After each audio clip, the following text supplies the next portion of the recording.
दोस्तों नमस्कार, स्वागत है आपका यूट्यूब चैनल ए बैठक में। आज है 25 अक्टूबर 2024 और जान लेते हैं आज की महत्वपूर्ण खबरें जो आज के प्रमुख समाचार पत्रों पर छाई हुई हैं और आप लोगों के लिए बहुत ही इम्पोर्टेंट हैं। सबसे पहले यहाँ पर देखिए अपडेट है कि स्कूलों में 8 लाख से अधिक पद रिक्त। देश भर के स्कूलों में नए सत्र से राष्ट्रीय शिक्षा नीति के तहत तैयार नई पाठ्य पुस्तकों को पढ़ाने की तैयारी के बीच शिक्षा मंत्रालय ने राज्यों से शिक्षकों के लिए खाली पदों को जल्द भरने को कहा है। मंत्रालय ने राज्यों से यह आग्रह उस समय किया है जब देश में पहले के मुकाबले स्कूलों में शिक्षकों की संख्या में सुधार हुआ है, लेकिन अभी भी 8 लाख से अधिक पद खाली हैं। इनमें सबसे ज़्यादा पद प्राइमरी स्तर पर पढ़ाने वाले शिक्षकों के हैं, जिनकी संख्या करीब 7 लाख के आसपास है। शिक्षा मंत्रालय वैसे भी स्कूलों में शिक्षकों के खाली पदों को भरने के लिए विगत कई वर्षों से राज्यों पर लगातार दबाव बनाए हुए है। इसका असर यह रहा है कि कई राज्यों में पहले से स्थिति में सुधार हुआ है, लेकिन अभी भी बिहार, उत्तर प्रदेश, मध्य प्रदेश, झारखंड, गुजरात, बंगाल, छत्तीसगढ़ से राज्य हैं जहाँ पर शिक्षकों के बड़ी संख्या में पद रिक्त हैं। तो यहाँ पर आंकड़ा देख लीजिए। यहाँ देखिए आंकड़ा है प्राइमरी स्तर का, तो सत्र वाइज डेटा दिया गया है। 2023-24 सत्र में प्राइमरी में सभी राज्यों को मिलाकर के 7,22,000 टीचर्स के पद खाली हैं। वहीं माध्यमिक स्तर में देखिए स्थिति सुधरी है, लेकिन अभी भी 1,24,000 टीचर्स के पद माध्यमिक में खाली हैं। अब यहाँ पर अगर देखेंगे कि राज्य वाइज डेटा देखेंगे तो प्राइमरी में देखिए, प्राइमरी में सबसे ज़्यादा 1,92,000 पद बिहार में खाली हैं। दूसरे नंबर पर है उत्तर प्रदेश, 1,42,000 पद प्राइमरी में खाली हैं। आज का डेटा है 2023-24 सत्र का। इसके बाद मध्य प्रदेश में 52,000, झारखंड में 75,000 और छत्तीसगढ़ में 38,000। ये प्राइमरी टीचर्स का डेटा है। अब सेकेंडरी स्तर पर देखिए, बिहार में 32,000 माध्यमिक टीचर के पद हैं और उत्तर प्रदेश में 7,000 माध्यमिक शिक्षकों के पद खाली हैं। इसी तरह मध्य प्रदेश में 15,000, झारखंड में 5,000। तो इतने पद खाली होने के बावजूद सरकारें कह रहे हैं कि हमारे यहाँ अनुपात समानुपात ठीक है, टीचर्स की ज़रूरत नहीं है। उत्तर प्रदेश शिक्षा सेवा चयन आयोग से एक खुशखबरी आ गई है। अभी तक आप देखे होंगे उत्तर प्रदेश शिक्षा सेवा चयन आयोग में किस तरीके से प्रक्रिया हुई, लेकिन अब आयोग ने अपना पहला ऑफिशियल रिजल्ट जारी कर दिया है। शिक्षा सेवा चयन आयोग ने अपना खाता खोल लिया है और कल पहला परिणाम जारी कर दिया है। ये पहला परिणाम पेंडिंग भर्तियों का है। आप लोग जानते होंगे असिस्टेंट प्रोफेसर की भर्ती आई थी। उस असिस्टेंट प्रोफेसर की ज़्यादातर भर्ती कंप्लीट हो गई थी। मात्र 13 पद ऐसे थे जो मामला हाईकोर्ट में चला गया था, जिसके कारण भर्ती कंप्लीट नहीं हो पाई थी। मतलब 13 पदों पर विज्ञापन संख्या 50 असिस्टेंट प्रोफेसर की यहाँ पर बात हो रही है। तो हाईकोर्ट से मामला निस्तारित होने के बाद कल शिक्षा सेवा चयन आयोग ने उसका जो रिजल्ट है जारी किया है।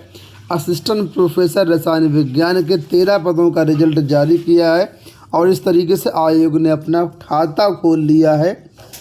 तस्वीरों में आप लोग देख सकते हैं कि चयन परिणाम के साथ आयोग अध्यक्ष प्रोफेसर कीर्ति पांडे व अन्य जो अधिकारी और सदस्य आपको सामने दिख रहे होंगे। कुल मिलाकर के आयोग ने अपना जो कार्य है वो शुरू कर दिया है। हालांकि नई भर्तियों में अभी भी देरी होगी, पेंडिंग परीक्षाओं में अभी भी देरी होगी, लेकिन जो छोटी छोटी चीज़ें हैं वो यहाँ पर शुरू हो गई हैं। उसी के बारे में यहाँ पर अपडेट दिया गया कि पुरानी भर्ती का अधूरा परिणाम पूरा करते हुए आयोग ने असिस्टेंट प्रोफेसर रसायन विज्ञान के 13 पदों पर अभ्यर्थियों को चयनित घोषित किया है। इसके साथ ही आयोग ने भर्तियों को लेकर के अपना खाता खोल लिया है। आपको बता दें विज्ञापन संख्या 50 के तहत असिस्टेंट प्रोफेसर के 159 पदों पर भर्ती के लिए 25 मार्च 2022 से 6 अप्रैल 2022 तक इंटरव्यू कराए गए थे। इनमें 63 पद अनारक्षित, 14 पद EWS, 43 पद OBC और बाकी SC ST के लिए थे। तो साक्षात्कार में 501 अभ्यर्थियों को आमंत्रित किया गया था, लेकिन इसका मामला जो है 13 पदों का मामला हाईकोर्ट जाने के कारण ये पद छोड़ दिए गए थे और बाकी का चयन परिणाम कर दिया गया था। तो 13 पदों का चयन परिणाम अटका हुआ था, तो ये चयन परिणाम कल आयोग ने जारी कर दिया है। यूपीपीएससी से एक बार फिर से अपडेट आ गई है कि आयोग नहीं तोड़ सका रिकॉर्ड पर अभ्यर्थियों का टूटा भरोसा। लोक सेवा आयोग ने पीएससी परीक्षा 2024 में पिछला रिकॉर्ड तोड़ने की तैयारी की थी।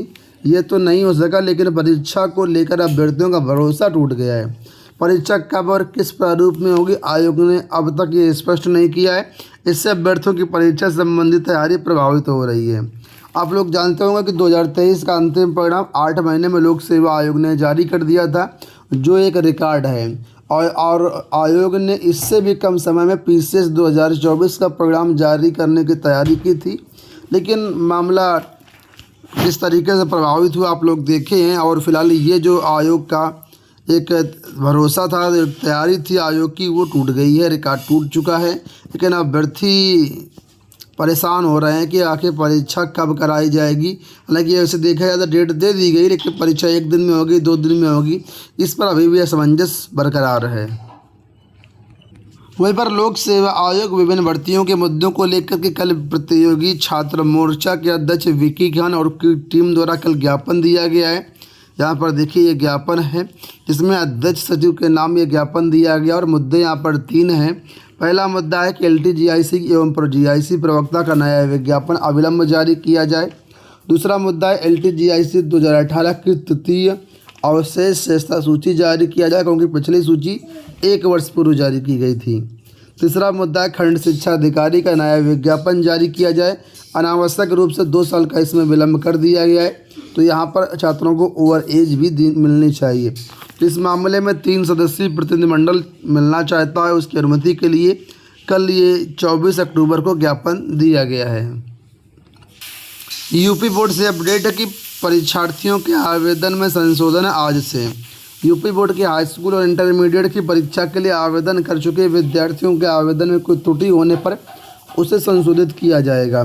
इसके लिए 25 अक्टूबर से 12 नवंबर तक वेबसाइट खुली रहेगी।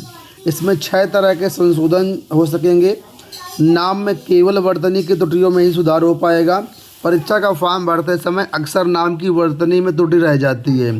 परिणाम निकलने के बाद उसे संशोधित करवाने के लिए विद्यार्थियों को कड़ी मशक्कत करनी पड़ती है। ऐसी समस्या ना, इसके लिए पिछले वर्ष फॉर्म भरवाने के बाद नाम की वर्तनी में सुधार करवाया गया था। तो कुल मिलाकर के यहाँ पर संशोधन के लिए पोर्टल खुल गया है। आप लोग अपने प्रधानाचार्य के माध्यम से ये संशोधन करवा सकते हैं। नियुक्ति पत्र मिलने पर अभ्यर्थियों के खिले चेहरे। यूपी की तरफ से आप लोग जानते होंगे ग्राम पंचायत अधिकारी, ग्राम विकास अधिकारी, समाज कल्याण पर्यवेक्षक की भर्ती आई थी। तो इन अभ्यर्थियों को कल जो है नियुक्ति पत्र मुख्यमंत्री की ओर से डिस्ट्रीब्यूट किए गए, उसी के बारे में यहाँ पर सारी अपडेट दी गई है। जूनियर एडेड शिक्षक भर्ती में आप लोग जानते हो कल धरना प्रदर्शन था, एक महाधरना प्रदर्शन था, बड़ा आंदोलन था, जिसमें यहाँ पर देखिए अपडेट है कि कार्यालय छात्रों ने घेरा था और आश्वासन मिला है। चयन मेरिट सूची जारी कर नियुक्ति देने की मांग को लेकर के 9 दिन से शिक्षा निदेशालय में धरना दे रहा है जूनियर एडेड शिक्षक भर्ती के सफल अभ्यर्थियों ने 10वें दिन गुरुवार को अपर शिक्षा निदेशक बेसिक कार्यालय के गेट पर धरना दिया। नारेबाजी करते हुए अभ्यर्थियों ने भर्ती को लेकर के स्थिति स्पष्ट करने की मांग की। अपर निदेशक कामता रामपाल ने बाहर आकर के अभ्यर्थियों से वार्ता की, आश्वासन दिया कि भर्ती प्रक्रिया जल्द पूरी की जाएगी। गुरुवार को कई जिलों के महिला और पुरुष अभ्यर्थी मांगों से संबंधित तख्तियां व पोस्टर लेकर के धरने पर बैठे रहे। शुरू में तो जहां तहां 9 दिन से बैठकर धरना दे रहे थे, वहीं बैठे थे। कुल मिलाकर के आश्वासन इनको मिला है कि जल्द भर्ती प्रक्रिया पूरी की जाएगी। सभी राज्य कर्मचारियों के लिए खुशखबरी है कि बोनस के बाद अब डीए का भी ऐलान कर दिया गया है। अभी तक उत्तर प्रदेश के कर्मचारियों को 50% डीए मिलता था, अब ये बढ़ाकर के 53% डीए कर दिया गया है। अंत में यहाँ पर यूपी बोर्ड से अपडेट है कि इंटरमीडिएट में ग्रेडिंग प्रणाली लागू करने की तैयारी में बोर्ड। हाई स्कूल में ग्रेडिंग प्रणाली लागू कर चुका यूपी बोर्ड, अब इंटरमीडिएट में भी इसे लागू करने की दिशा में कार्य कर रहा है। इससे विद्यार्थी अधिक अंक हासिल कर पाएंगे। तो ये एक अच्छा यूपी बोर्ड का कदम बताया जा रहा है। तो फिलहाल दोस्तों ये हुई आज की सारी सूचनाएं। इस वीडियो में इतना ही, धन्यवाद।